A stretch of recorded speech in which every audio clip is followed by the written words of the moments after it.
자,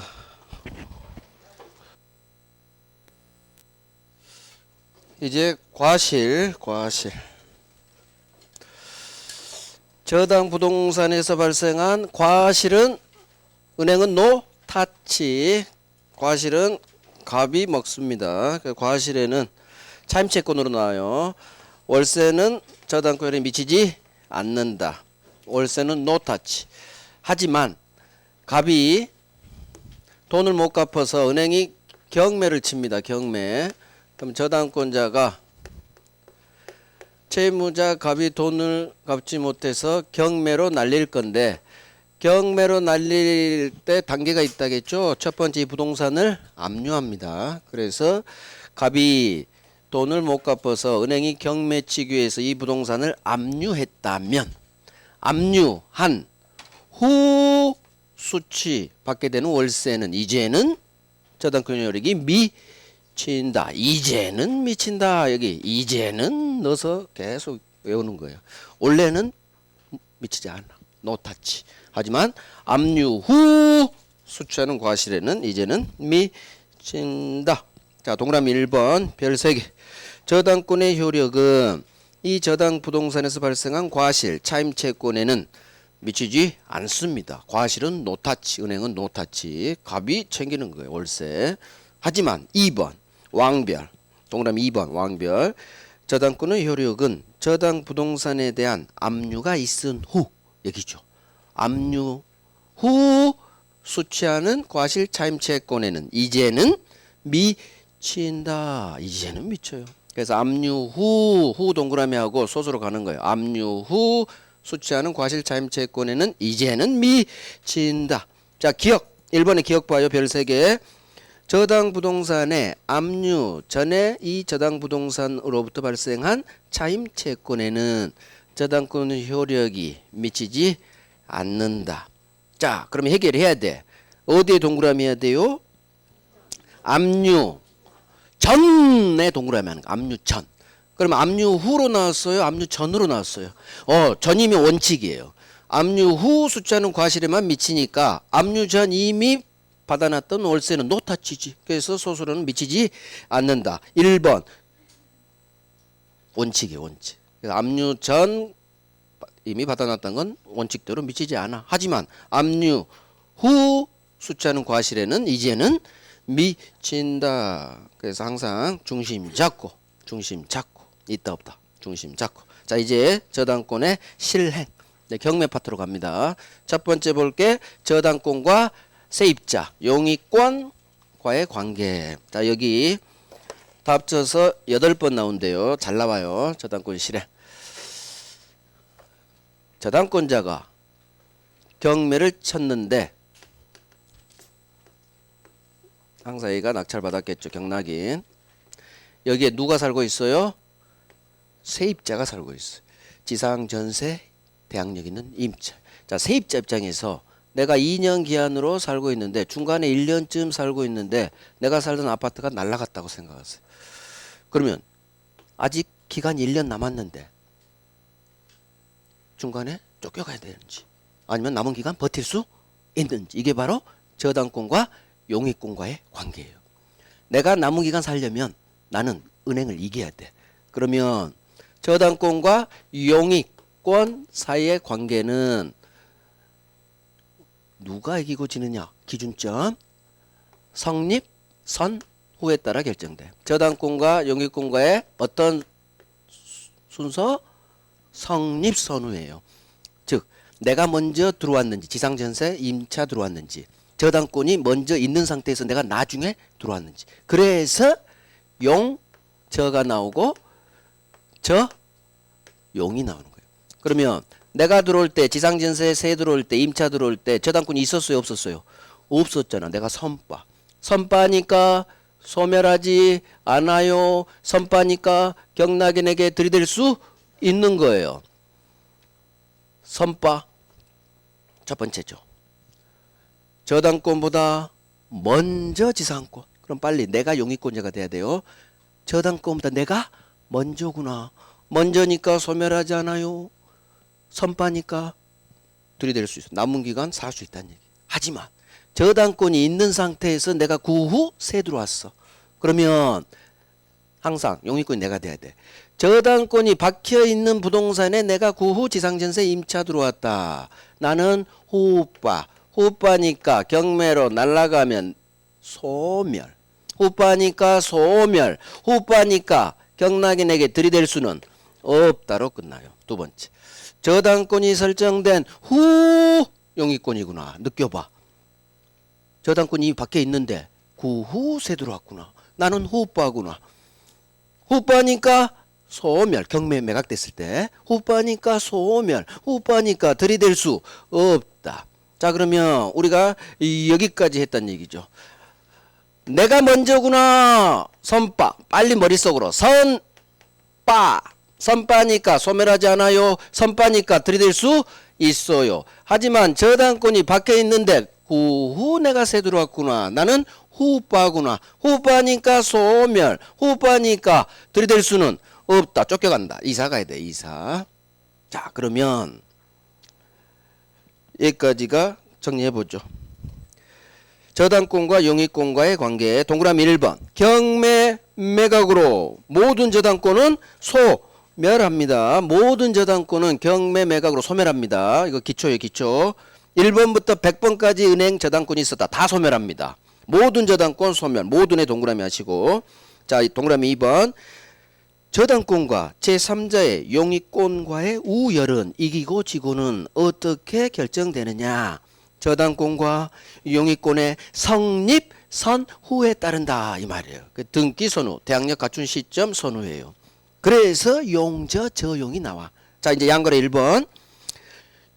동그라미 1번 별 3개. 이제 여기서부터 별 3개예요. 직접적으로 시험이 여기서부터 나와요. 이걸 알기 위해서 저 위를 한 거예요. 1번, 2번을. 자, 1번. 저당권보다 먼저 설정된 지상권 스톱. 여기서 해결해. 저당권보다 내가 먼저구나. 지상권 내가 먼저. 그럼 빨리 머릿속으로. 내가 선빠구나. 이제 된 거야. 이제 소수로 가. 선빠니까 토지가 경매 매각으로 날아가도 선빠니까 소멸하지 않는다. 동그라미. 선빠니까 경락인에게도 들이댈 수 있다. 동그라미. 선빠만 찾아내면 돼. 내가 먼저구나. 소멸하지 않아요. 들이댈 수 있어요. 하지만 양거래 2번. 동그라미 1번. 별 3개. 저당권이 설정된 후 성립된 지상권은 스톱. 여기서 해결해. 저당권이 있는 상태에서 구후 내가 들어왔죠. 나는 후에 동그라미 하시고 후빠구나. 후빠니까 소수로 가요. 소멸. 후빠니까 경락인에게 대항할 수 없어요. 중간에 이사 가야 됩니다. 그래서 선빠 후빠로 해결하면 돼요. 자, 그러면 이제 오른쪽 왕별 할 거예요. 왕별. 하나 더 갑니다. 여기서 하죠. 저, 용, 저가 됩니다. 하나 더 나와요. 유가 나와요. 저, 용, 저, 유. 그러면 저당권이 2개면 이놈이 1번 저당권, 이놈이 2번 저당권. 저당권은 점유를 하지 않기 때문에 1번 저당권이 바뀐 상태에서 또 저당권이 들어올 수 있어요. 등기만 박으면 되니까 배타성이 없어요. 1번 저당권, 2번 저당권. 그러면 1번 저당권이 있는 후 세입자 들어왔고 대항력 있는 임차인 들어왔고 그다음에 또 2번 저당권 은행이 저당권 박았어요. 그 후 이 건물의 공사대금 채권자가 유치권 행사 중 사람이 한 놈, 두 놈, 세 놈, 네 놈, 소유자까지 5놈, 경락인까지 6놈이 나와요. 자, 갑 소유자 설정자 1번 저당권자 이놈, 그 후 대항력 있는 임차인 이놈, 2번 저당권자 이놈, 유치권자 이놈. 항상 누가 경매로 날리느냐. 2번 저당권자가 경매 신청해요. 2번 저당권자가 항상 경매 신청해서 매각으로 날라가. 그러면 경락인 총 6명이 등장해요. 그러면 자 갑니다. 이놈 하는 거 지금 이놈. 대항력 있는 임차인 또는 전세권으로 나와요. 내가 주택 인도 플러스 주민등록박은 대항력 있는 임차인이야. 주택 임차인이에요. 그런데 저 용저 유 상태에서 2번 저당권자가 경매로 날립니다. 그러면 나는 이미 후빠야. 얘한테는 이겨. 2번한테는 이겨. 이놈은 내 다음이니까. 하지만 기준점은 1번이에요. 1번 기준으로 그 밑으로 다 소멸이에요. 그래서 경매친 2번 저당권자 기준으로 여 밑으로 소멸하는 게 아니라 경매친 놈은 아무 상관없어. 최선순위 1번 기준으로 얘 밑으로 싹 소멸합니다. 그래서 모든 저당권은 얘가 쳤어도 선빠도 소멸하게 돼 있어. 저당권 모든 저당권 아까 했죠. 모든 저당권은 경매로 소멸. 1번 소멸 경매친 2번 소멸. 나는 후빠라 소멸. 자, 후빠니까 소멸. 아까 저용 두 놈만 있을 때 결론이 똑같아요. 저용 저든 저용이든 나는 이미 후빠였죠. 얘가 기준점이에요. 얘가 기준점 아니에요. 나는 후빠니까 소멸. 후빠니까 경락인에게 들이댈 수 없다. 결론 똑같아요. 결론 똑같아. 그래서 저용 두 놈만 있든 저용 저 세 놈만 있든 나는 후빠라는 내 운명에서 벗어날 수가 없어요. 이미 저당권이 바뀐 부동산에 내가 세 들어왔죠. 그러면 나는 세 들어올 때 각오를 해야 돼. 아하, 주인이 얘 담보대출금을 갚지 못하면 나는 중간에 이사 가야겠구나. 그런데 이놈이 경매친 게 아니라 그 후 생긴 이놈이 쳤다 하더라도 내 운명은 바뀌지가 않아. 후빠라는 운명은. 그래서 저용이든 저용 저든 나는 후빠. 후빠니까 소멸. 즉 똑같다는 얘기야. 저기랑. 후빠니까 소멸. 후빠니까 경락인에게 들이댈 수 없다. 여기서 하나 더. 모든 저당권 소멸. 용의권은 후빠니까 소멸. 얘 밑으로 소멸하니까. 하지만 유치권은 소멸하지 않아요. 자, 유치권은 선순위 저당권자가 있다 하더라도 내 유치권 취득 시점이 압류 전이기만 하면 아무 상관 소멸하지 않아요. 그래서 유치권자는 들이댈 수 있다. 소멸로만 나와요. 여기서는. 그래서 모든 저당권 1번, 2번 두 놈 소멸, 용의권은 후빠니까 소멸. 하지만 맨 꼬레비 유치권은 소멸하지 않는다. 여기까지 하면 한 문제를 맞춰요. 여기까지. 주로 이 세 놈이 잘 나와. 사례 문제로는. 유치권까지는 잘 안 나와요. 유치권 나오기도 하니까 유치권은 소멸하지 않는다. 이 제한을 받지 않아요. 자, 이게 여기에요. 1번 저당권이 있네요. 저 동그라미. 그 후 대항력 있는 임차권이 있네요. 용. 저용. 2번 저당권이 있네요. 저. 그러면 저, 용, 저. 하나 더 나와. 유. 네 놈이 오른쪽에 배치돼요. 저, 용, 저. 유 순으로 성립됐다. 이렇게 나와요. 그러면 항상 누가 경매친다? 2번이 경매칩니다. 이건 변하지 않아요. 왜? 대법원 판례가 이 사안이라. 출제위원이 1번 저당권자가 경매 신청한 걸로 바꾸고 싶죠. 못 바꿔요. 출제위원은 대법원 판례 사안을 절대 바꿀 수가 없어. 그러니까 민법은 정직한 과목이라는 게 출제위원이 아무리 바꾸고 싶어도 자기 나름대로 왜 결론은 같으니까 1번이 쳐도 결론은 똑같거든. 근데 못 바꿔요. 대법원 판례 사안은 출제위원 교수가 바꿀 수가 없어. 일단은 당장 이의제기 들어가 버려요. 그러니까 욕먹기 싫으니까 그냥 판례 사안 그대로 나와요. 항상 2번이 경매죠. 자, 그러면 이미 결정됐어. 저 용이죠. 나는 후빠. 여기하고 결론이 똑같아요. 후빠니까 소멸. 후빠니까 경락인에게 들이댈 수. 이 결론하고 똑같아져요. 그래서 저 용만 있든 저 용 저가 있든 나는 후빠. 나는 후빠. 후빠니까 소멸. 후빠니까 들이댈 수 없다. 결론 똑같죠? 똑같아. 하지만 맨 꼬레비지만 유치권은 이 제한을 받지 않아요. 소멸하지 않아요. 유치권은 이 제한을 받지 않아요. 소멸하지 않아. 들이댈 수 있죠. 유치권은 물권, 경락인에게 대항할 수 있다가 여기서 나오는 원칙. 원칙이에요. 압류 후 유치권 취득했다. 이런 거 생각하면 안 돼요. 여기서는. 원칙이 항상 뭐든지 유치권은 소멸하지 않는다. 이게 저용 저유예요. 자, 오른쪽 2번 왕별. 오른쪽 2번 동그라미 2번 왕별. 1번 저당권이 있네요. 그 후 대항력 있는 입자권이 태어났네요. 그 후 2번 저당권이 박혔네요. 그 후 유치권이 또 생겼네요. 이 순으로 성립 이렇게 나오죠. 순서야. 그러면 저 동그라미, 임 동그라미, 저 동그라미, 유 동그라미, 저 용, 저 유순이구나. 자, 항상 2번 저당권자가 경매칩니다. 그래서 매각 날라갑니다. 자, 그러면 항상 중심은 여기서 중심은 누구냐? 대항력 있는 임차인이 중심이에요. 왜? 이게 주택임대차보호법에서 사례 문제로 나오니까. 그러면 후빠 나는 대항력 있는 임차인 나는 후빠죠. 후빠니까 소멸. 이게 가장 중요해요. 후빠니까 소멸. 후빠니까 경락인에게 대항할 수 없다. 이게 왕별이란 얘기. 이게 후빠니까 소멸. 후빠니까 들이댈 수 없다. 중간에 이사 가야 됩니다. 왜? 이미 저당권이 박혀있는 부동산에 내가 세 들어왔잖아요. 각오해야 돼. 소멸 들이댈 수 없어. 이사 가야 돼요. 내가 이길 수 있는 2번이 졌다 하더라도 상관없다는 얘기. 이미 저당권이 있는 부동산에 들어왔기 때문에.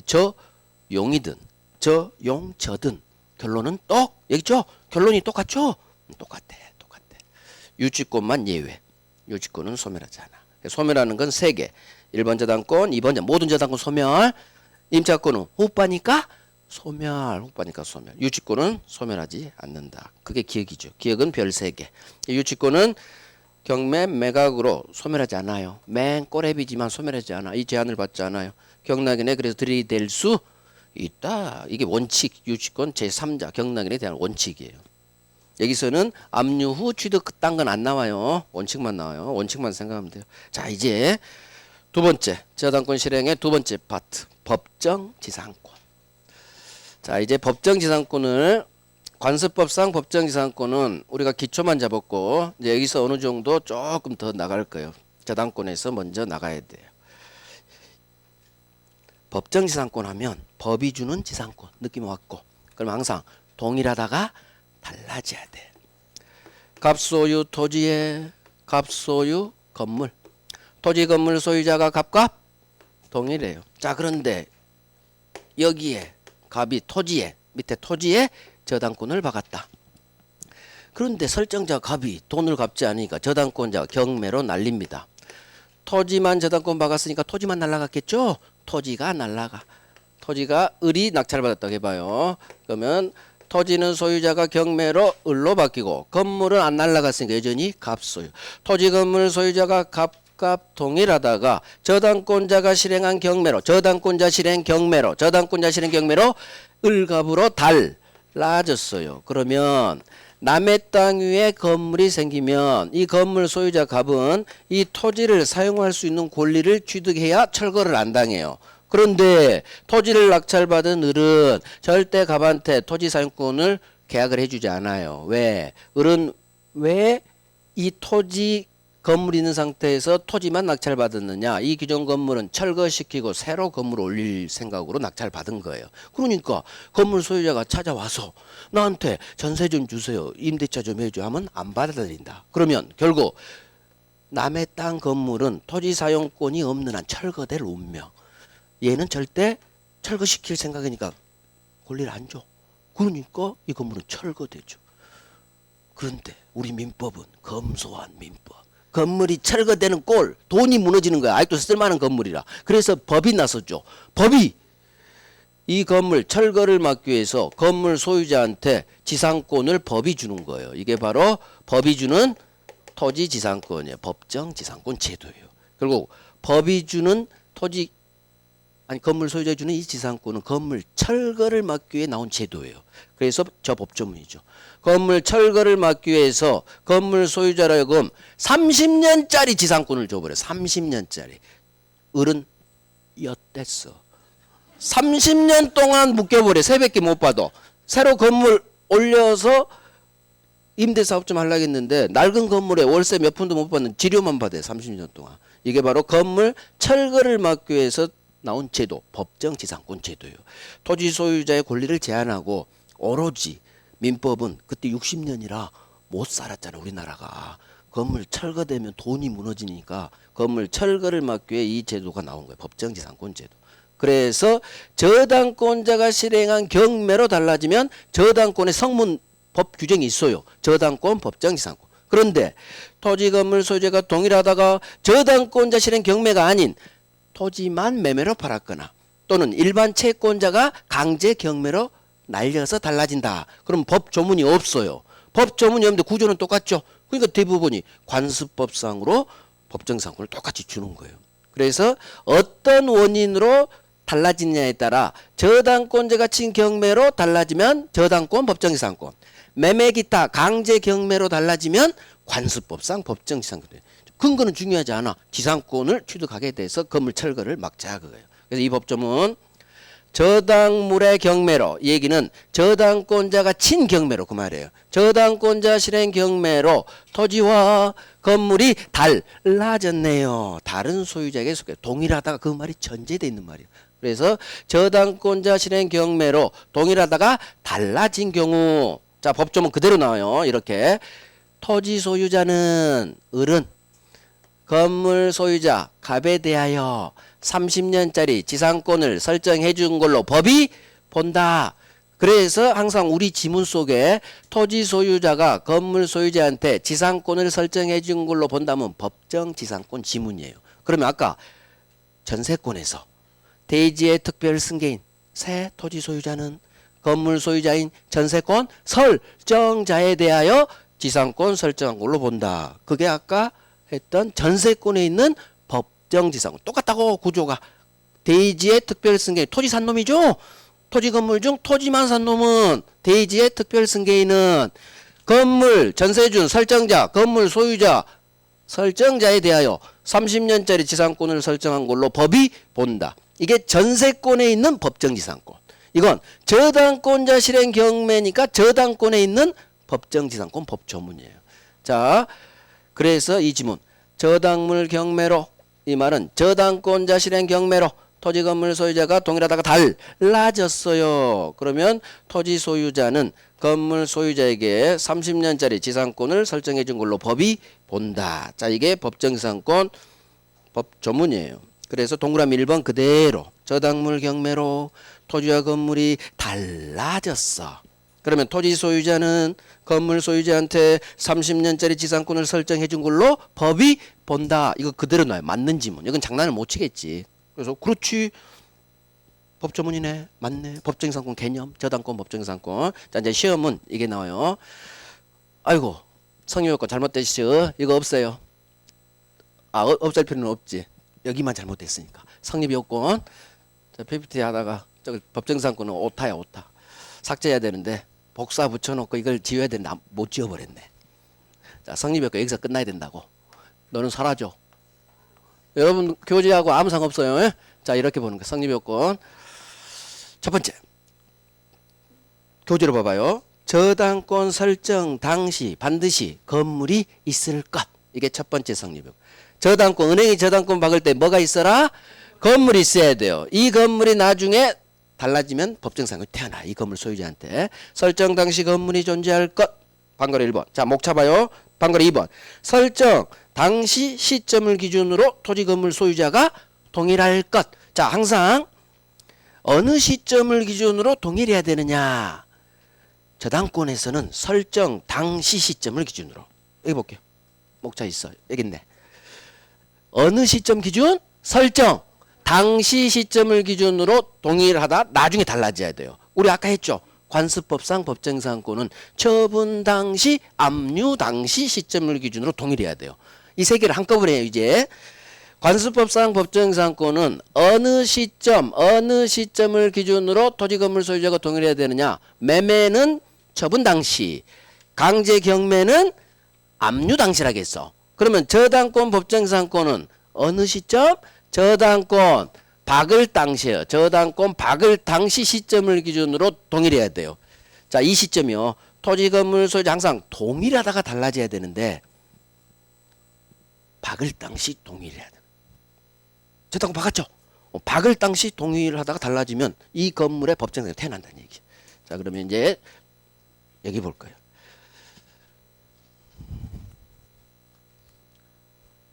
너는 다시 사라져.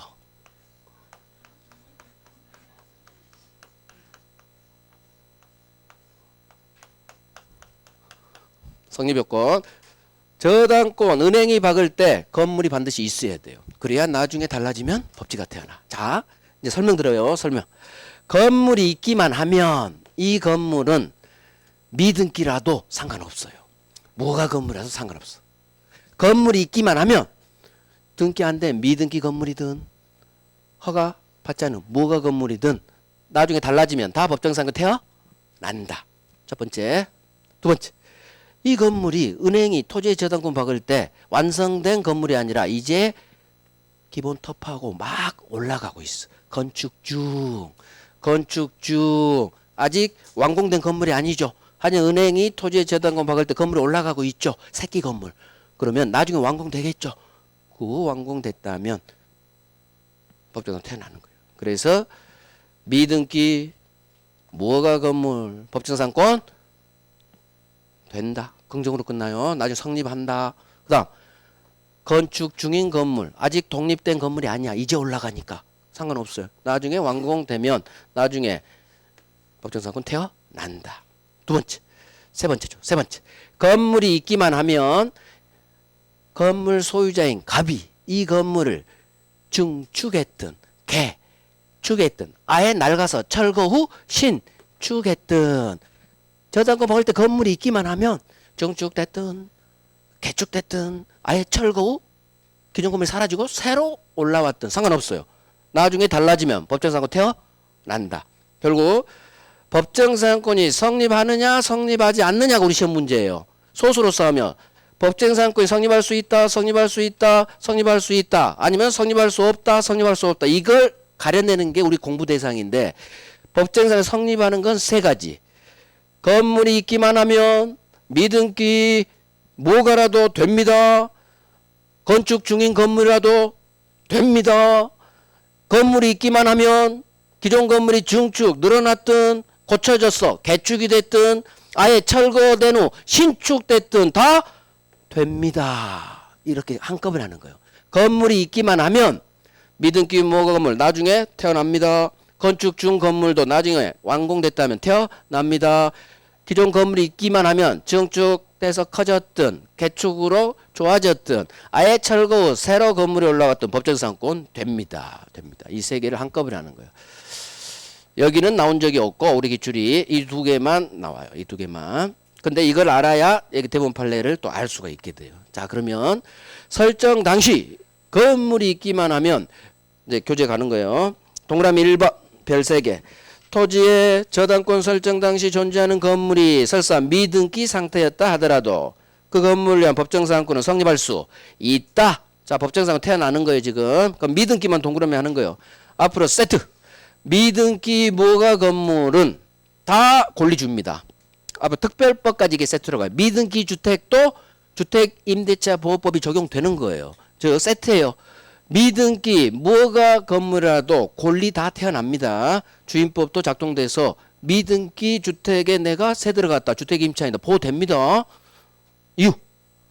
이 건물이 미등기 상태야. 또는 뭐가 상태야. 100억짜리야. 그러면 대법원이 너는 미등기 뭐가니까 지상권 안 줄까 철거돼. 그렇게 판결을 때릴까? 안 때려요. 미등기 뭐가는 중요하지 않아. 100억이 중요하지. 100억이. 법이나 대법원이나 건물은 철거되면 안 돼요. 그러니까 미등기 뭐가 건물에도 다 권리가 태어난다. 세트. 다 긍정으로 끝나요. 자, 동그라미 1번 했어요. 그래서 미등기 건물 돼. 이렇게 외워가는 거예요. 앞으로. 미등기 뭐가 돼. 성립할 수 있다. 기억 별 3개.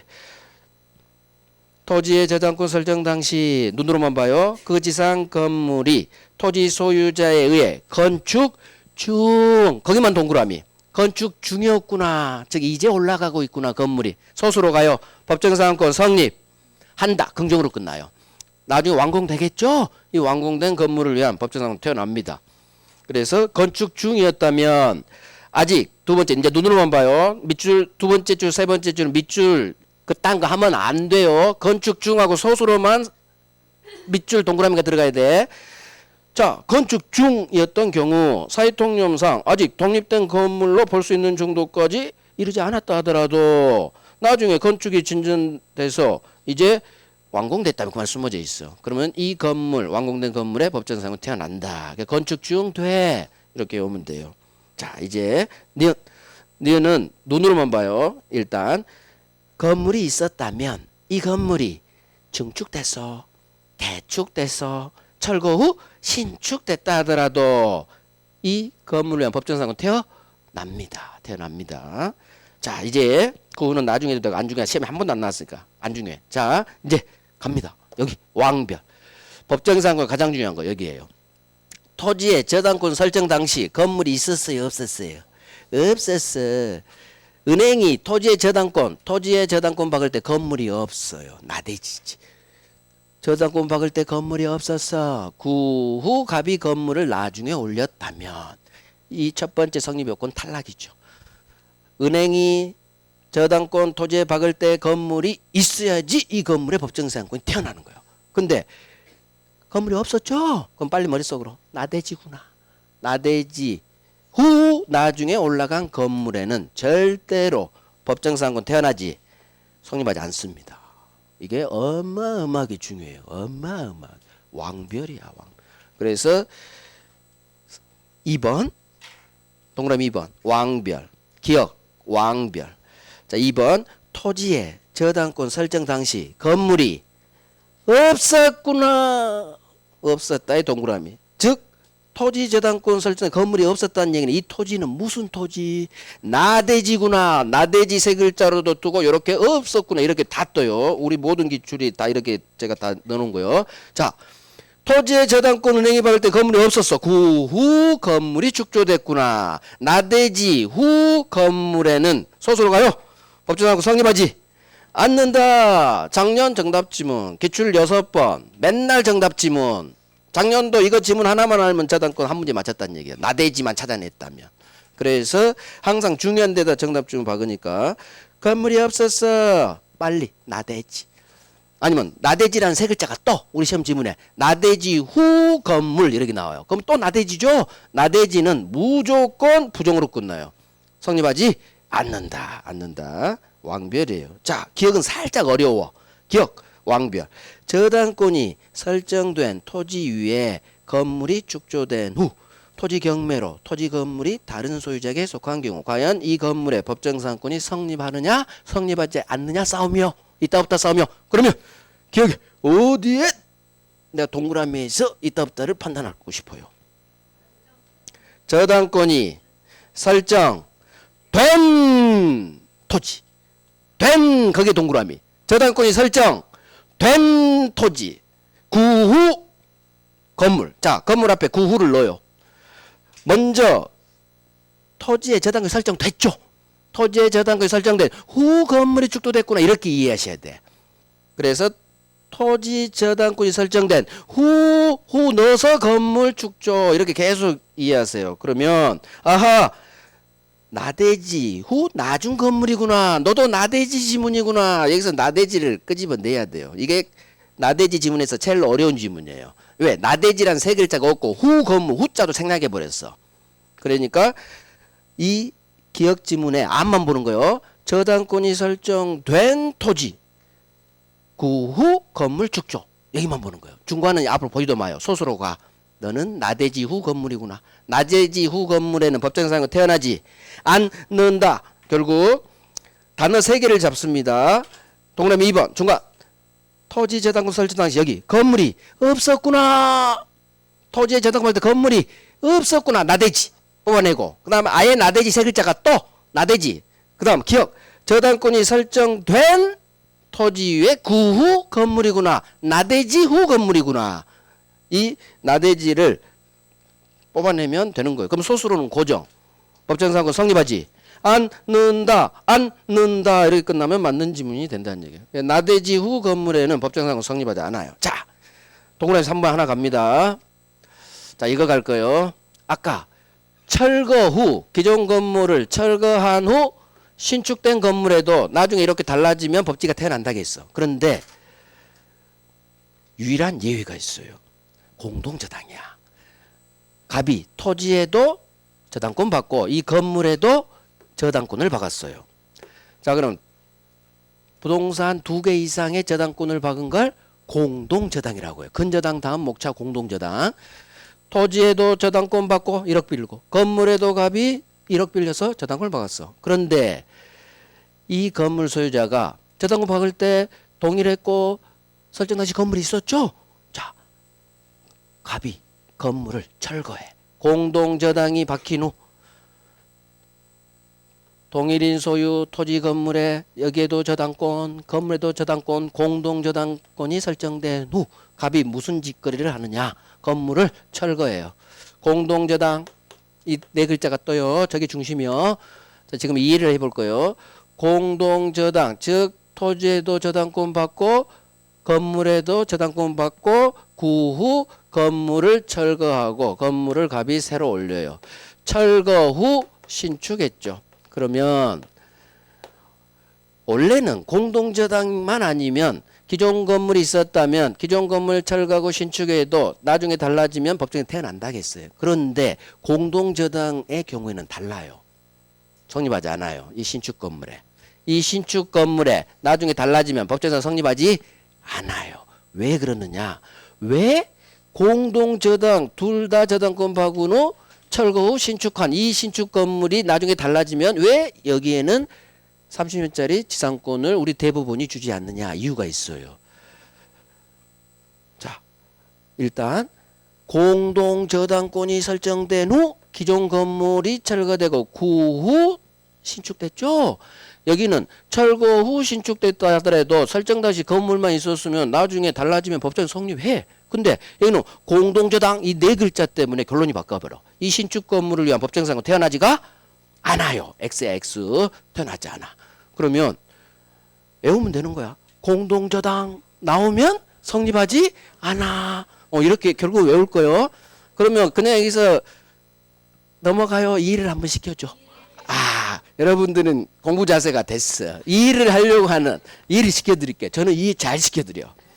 자, 아까하고 왜 상황이 다르냐? 결론이 완전히 달라져 버렸죠. 똑같이 철거한 후 신축인데. 자, 봐요. 갑이 토지에도 저당권 받고 건물에도 저당권 받았어. 그런데 갑이 건물을 철거했죠. 그거 새로 올렸어. 그럼 생각해봐. 기존 건물에 은행한테 저당권 박아줬으면 신축 건물에도 저당권 박아줘야 돼요? 안 줘야 돼? 토지에는 여전히 저당권이 있어. 그런데 철거 후 새로 올라갔죠. 이 신축 건물에도 기존 저당권이 있듯이 여기도 박아줘야 돼. 근데 이 사안에서 저당권을 안 박아줬다는 얘기지. 그러면 기존에 저당권이 있었던 건물을 철거하고 새로 올린 신축 건물에 저당을 박아줘야 되는데 갑이 박아줬다 안 박아줬다? 안 박아줬다. 그러면 그 후 달라졌을 때 대법원은 갑을 보호한다 보호 안 한다? 보호 안 해요. 너는 대법원 말이요. 야 너는 임마 기존에 저당권이 있었으면 철거 새로 여기다 저당권 박아야지. 너 왜 안 박았어? 그래서 권리 주지 않는 거예요. 건물 소유자인 갑을 위한 법정상권 태어나지 않는 거. 이게 이유예요. 저당권을 박아줬다면 결론이 성립해요. 그거 달라지면. 근데 이 사안은 박아줬다 안 박아줬다? 안 박아준 사안이요. 그러면 공동저당이 나오면 반드시 이 대법원 판례가 나오기 때문에 이제 결론 가면 되는 거예요. 공동저당 양쪽에 저당권이 설정된 후 건물 철거 신축 이게 반드시 떠요. 그러면 원래는 기존 건물 철거 신축 건물에도 법정에 원래 태어나야 돼. 하지만 공동저당 이 네 글자가 있으면 이 신축 건물을 위한 법정상권은 태어나지 않아요. 이유. 너는 새로 올린 건물에도 기존 건물에 저당권 박아놨듯이 새로 박아줘야지. 왜 안 박아줬어? 저당권 안 박아줘 이놈한테 권리 주지 않는다. 그래서 법정상권은 성립하지 않는다. 결국 정리하면 나대지 안 돼. 공동저당 안 돼. 결국 이렇게 외우면 끝나. 시험 볼 때는. 자 3번 왕별. 3번도 동일인 소유 토지와 그 지상 건물에 떴어. 뭐가 떴어요? 공동저당. 동그라미 빵해요. 저기는 나대지. 거기에 동그라미 빵하고 공동저당이 설정된 후 즉 토지에도 저당권 받고 건물에도 저당권을 박았는데 그 후 갑이 기존 건물을 철거하고 신축해요. 자, 이 새로 올린 신축 건물을 위한 밑에 가 법정상권 성립하지 않아요. 그 특별한 사정이 없는 한 법정상권 성립하지 않죠. 이 특별한 사정이 뭐냐? 혹시 네가 이 건물에 다시 저당권을 박아줬다면 모를까 그 말이에요. 그런 특별한 사정이 없는 한 안 돼. 성립하지 않는다. 그래서 2번 나대지 후 건물 안 됩니다. 법정상권 태어나지 않습니다. 그 다음에 3번 공동저당 후 신축 건물 안 됩니다. 그래서 단어로 외우는 거예요. 나대지 안 돼. 공동저당 안 돼. 하지만 미등기 돼. 건축 중 돼. 이렇게 하는 거예요. 되는 놈 두 놈. 안 되는 놈 지금 두 놈 했어요. 자 이제 하나만 하고 쉴게요. 어디로 가느냐. 이건 오래 할 거고 여기 파트는. 자 효과. 이 저당권 법정지상권 규정은 반드시 지켜야 될 강행 규정이에요. 원칙대로. 법에 다른 약정할 수 있다. 그딴 거 없어. 그래서 저당권 법정지상권을 배제하는 특약은 무효. 자 다음 페이지 양거래 2번 효과 있죠. 양거래 2번 다음 페이지 효과에 동그라미 3번에 있어요. 별 3개. 찾았어요? 동그라미 3번. 저당 목적물인 토지에 대해서 법정지상권을 배제하는 당사자 사이의 약정, 특약은 효력이 없다. 동그라미 무효예요. 이유 괄호가 저당권 법정지상권 조문은 반드시 지켜야 할 강행규정. 강행규정은 배제, 특약, 무효 연결되는 거. 그래서 강행규정. 왜? 우리 법은 건물이 철거되는 꼴을 못 보지. 그 당사자가 우리 철거해. 그럼 안 되겠지. 그래서 원칙대로 강행규정. 예외 없습니다. 그래서 저당권 법정상권 규정은 강행규정. 배제, 특약, 무효 이렇게 외우는 거예요. 이렇게. 앞에보다는 덜 중요해요. 뭐가 중요해요? 성립하느냐? 성립하지 않느냐 이놈이 중요해. 이놈. 그래서 법정상권에서 나되지 안 돼. 공동저당 안 돼. 자 10분간 쉬고 일괄경매로 갑니다. 일단 얘기를 켜놓게.